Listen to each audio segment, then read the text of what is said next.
బెల్లంతో వండింది పాయసమే, పంచదారతో వండింది పాయసమే. ఒకటి తెల్లగా ఉంది, ఒకటి నల్లగా ఉంది, రెండిటి రుచి తీపి. అది తెలుసుకున్న నాడు రంగు కోసం పాకులాడడం, పక్క పాత్ర కోసం వెంపర్లాడడం.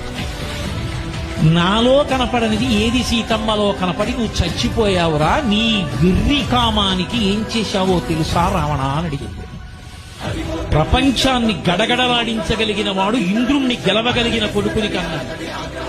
నీ కామానికి పరకాంతని తెచ్చి కొడుకుని యుద్ధానికి పంపి చంపేశావు. నా కొడుకుని, నీ తమ్ముణ్ణి చంపేశావు, కుంభకర్ణుణ్ణి. ఇప్పుడు నువ్వు చచ్చిపోతే నీ తమ్ముడు విభీషణుడు నీ తలకొరివి పెడతాడు.